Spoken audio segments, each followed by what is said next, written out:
Bah si, je te l'ai déjà dit, moi, j'aimerais bien te faire l'amour.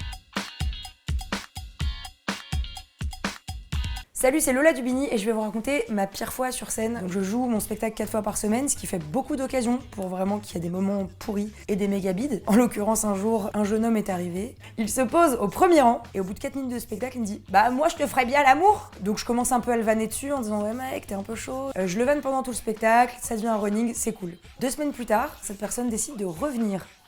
Yes! Pendant tout le spectacle, il essaie de me regarder. J'essaie vraiment d'ignorer cette personne. Mais au bout d'un moment, il parle très fort. Et je lui dis par contre, vraiment, tout le monde vous entend, monsieur. Et il me dit, mais tu me reconnais pas, je suis Cédric. Oh, Cédric, quel bonheur de te revoir, dis donc. Donc ça, c'était la deuxième fois. Il revient genre 1 semaine plus tard. Et là, il refait les mêmes trucs. Il parle aux gens. Il est relou. J'essaie de vanner pendant le spectacle. Mais sauf que tu peux pas trop le vanner, sinon ça met une mauvaise ambiance générale. C'est horrible. Je reprends mon spectacle pour une 4e fois. Et là, d'avance, je vois qu'il est là. Du coup, je dis à Dorian, qui s'occupe de la billetterie, que tu peux au moins le mettre au 4e rang. Du coup, elle se permet de lui dire extrêmement gentiment, puisque vous avez déjà vu le spectacle, on aimerait privilégier les gens qui n'ont jamais vu le spectacle.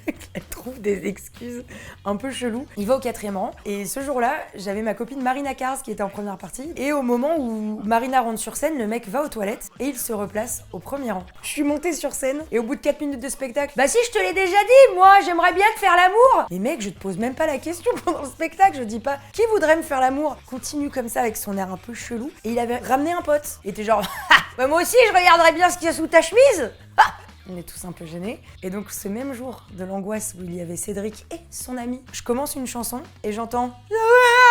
Du coup, je regarde Cédric, je fais « Qu'est-ce qu'il y a, Cédric ?» Et il fait « Ah non, moi j'ai rien dit. » Et j'entends « Il y a un malaise !» C'est-à-dire qu'au milieu de mon spectacle, une jeune femme a fait un malaise, toute la salle se lève et va vers la meuf, ce qui est une très mauvaise idée. Et du coup, je me dis « Non mais attends, c'est l'angoisse. Comment gérer Cédric et Frédéric qui ne savent visiblement pas tenir leur braguette? Et comment gérer une jeune femme en train de potentiellement mourir. » Du coup, je dis « Ok, alors toutes les personnes debout, vous venez avec moi sur scène. » Et là, je me suis transformée en pompier, mon frère. Je fais « Nico, allume la salle. Alors, messieurs, dames, on va rester tranquille. Toutes les équipes du Sens Idéal sont formées pour ça. » C'est entièrement faux. Je tiens juste à dire que personne n'est formé dans ces cas. Et en fait, bon, Dorian et Nico ont très bien géré la situation. Et la chance qu'il y a eu, c'est que d'un coup, j'entends « Je suis pompier et moi infirmière !» Et cette scène est lunaire.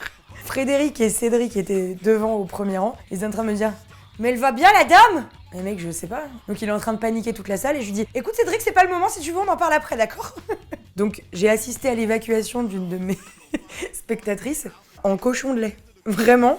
J'étais genre voilà, je continue le spectacle et au bout d'un moment, Cédric, dans sa grande finesse, me dit « Elle va bien la dame ?» J'ai dit « Écoute, Cédric, si tu vas aller vérifier, je te propose de sortir de la salle. » Il a dit « Bah non, parce que j'aime bien te regarder. » Frédéric fait de même.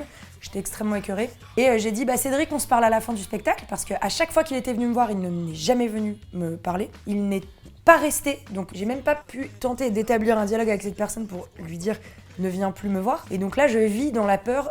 Il va potentiellement venir à chaque spectacle. Donc normalement, on l'a un peu blacklisté, j'avoue tout, parce que cette personne fait peur. Voilà, cette personne est angoissante. Et si vous voulez des nouvelles de la jeune femme, elle va bien. Si je peux vous donner une raison pour laquelle elle a fait un malaise, c'est parce qu'il faisait extrêmement chaud et que cette personne a gardé son écharpe, son manteau et son bonnet. Alors déjà, un conseil, si vous venez voir un spectacle, n'hésitez pas à enlever vos manteaux, ça vous évitera tout malaise vagal. Ensuite, si vous êtes Cédric, déjà ne venez pas à mon spectacle. Et si vous êtes Frédéric, ne dites pas à Cédric que c'est cool ce qu'il fait. Voilà. Essayez de retenir vos potes. Et ça, c'est cool.